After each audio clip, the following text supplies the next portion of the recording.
Meghan Markle's name is all over social media again, and shocker, it's not for anything good. This time, it's not some charity appearance or carefully orchestrated photo op that got people talking. Nope, it's because she posted one Instagram video that she probably thought was going to be her big comeback moment. Instead, it absolutely destroyed what was left of her reputation and sent her entire career into a death spiral that nobody saw coming. The whole disaster started with this one post that was supposed to show her fun, relatable side as a mom. She wanted to prove to the world that motherhood hadn't killed her personality or her sense of humor.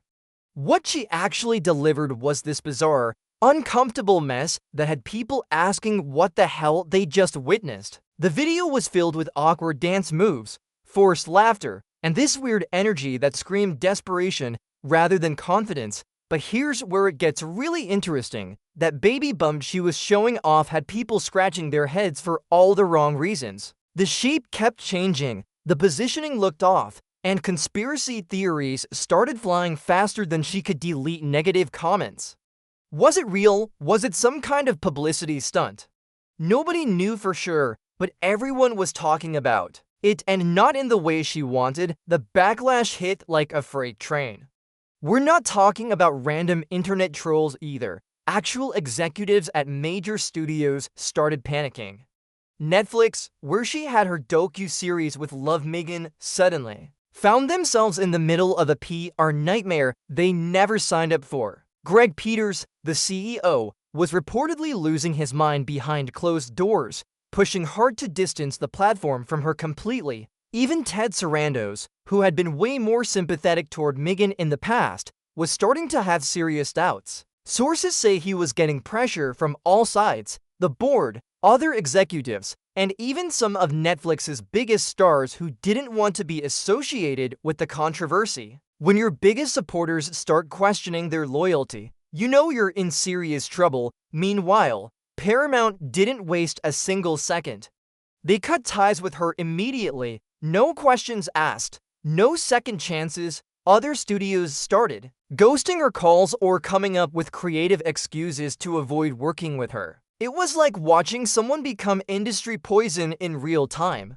The magic she once had when she first entered Hollywood was completely gone, replaced by this toxic cloud that nobody wanted to get near. Meghan's response to all this chaos was exactly what you'd expect from someone who's completely lost touch with reality. Instead of staying quiet and letting the storm pass, she doubled down hard.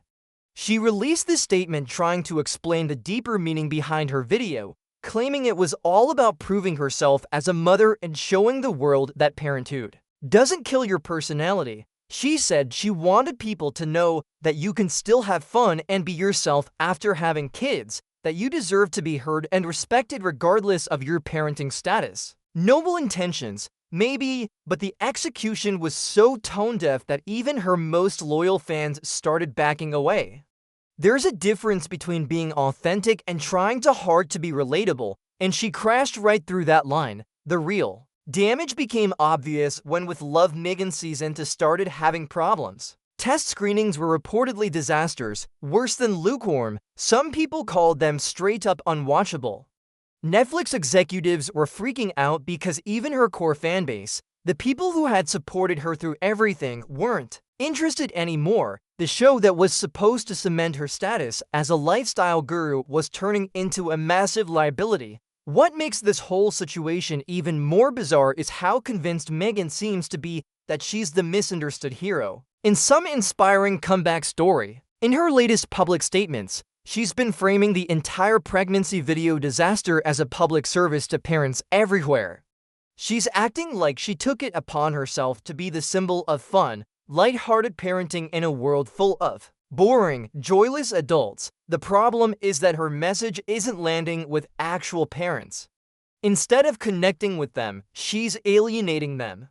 Instead of coming across as empowering, she sounds self-absorbed and preachy, and instead of being uplifting, the whole thing gives off major tone-deaf vibes that make people uncomfortable. When someone living in a multi-million-dollar mansion tries to act like they're just another struggling mom, people notice the disconnect. Behind the scenes at Netflix, things are getting really messy. Greg Peters is reportedly furious and has been rallying the board to cut their losses completely.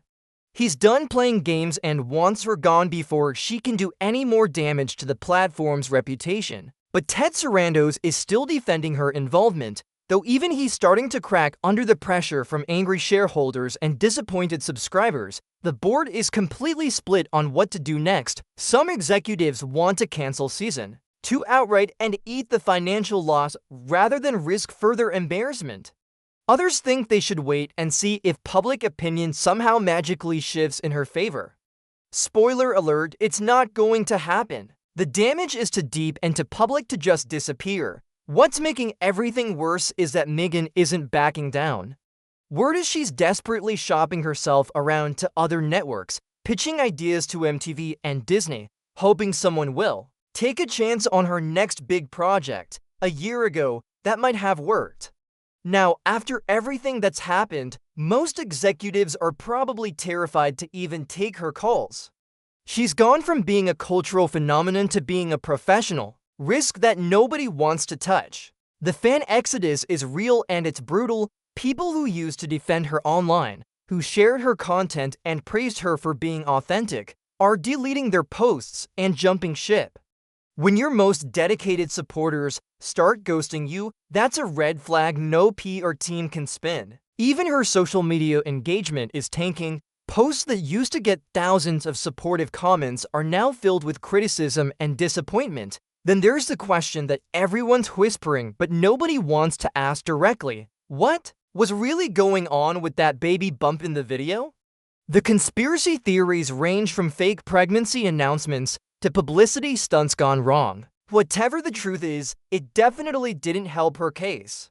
Instead of generating the kind of positive buzz she was hoping for, it made people question her honesty and authenticity. The whole situation has turned into this perfect storm of bad decisions and worse timing. Meghan keeps insisting that this is her truth, that this is how she expresses herself, and that she won't let critics silence her. But here's the thing, nobody's trying to silence her. They're just not interested in listening anymore. There's a huge difference between being silenced and being tuned out, and right now she is being tuned out loudly. Her defiance hasn't slowed down though. If anything, she's become more vocal and more defensive. She recently did this podcast-style monologue where she talked for almost an hour straight without any interviewer or questions. Just her talking into a microphone, trying to control the narrative. And in classic Meghan fashion, she started referring to herself in the third person, saying things like the world hasn't seen the real Meghan yet, as if she's setting up some kind of character development arc. That's when the narcissism alarm bells really started going off for people. Instead of addressing the backlash with any kind of humility or self-awareness, she leaned harder into the narrative that everyone else is wrong and just doesn't understand her vision. She doubled down on her belief that it's her purpose to teach other people how to raise their children properly, as if parenting advice from someone with a team of nannies and unlimited resources somehow resonates with regular parents. The message might have worked if it felt even remotely relatable, but it didn't. It sounded like someone desperately trying to stay relevant rather than someone genuinely trying to help.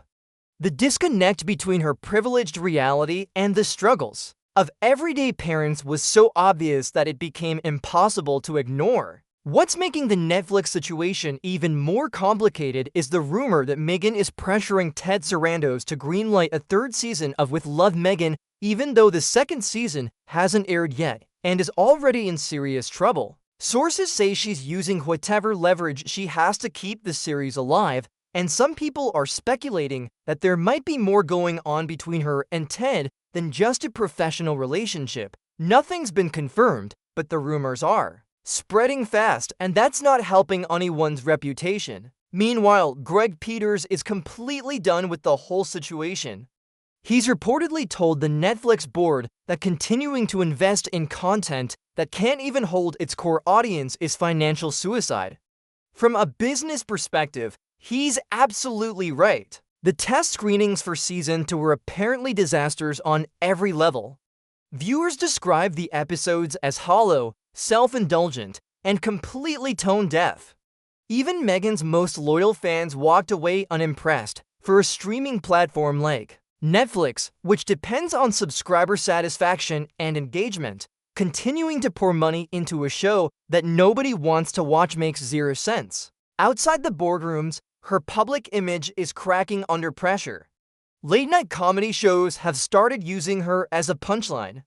Online commentary is getting more brutal by the day.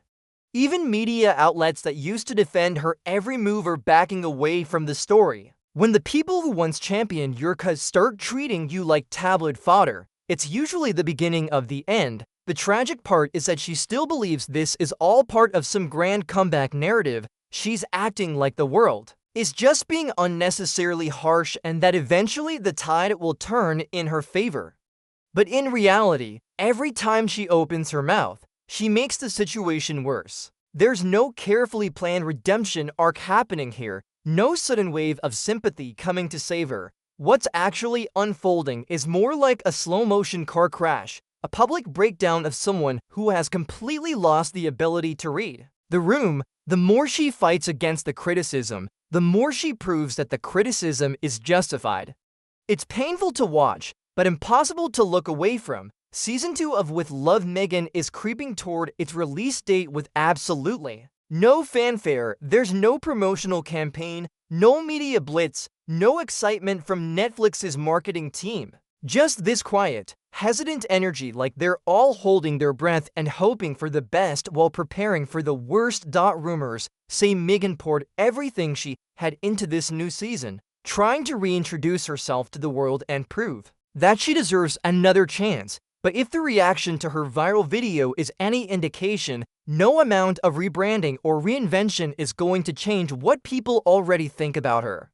Sometimes when the public decides they're done with you, they're really done. Right now, it looks like Meghan Markle is shouting into a void that nobody's listening to anymore. The Instagram video that was supposed to mark her triumphant return instead became the first domino in a collapse that's still happening. And the worst part, she still doesn't seem to understand that the problem isn't the world's inability to appreciate her. It's her complete disconnection from the reality everyone else is living in.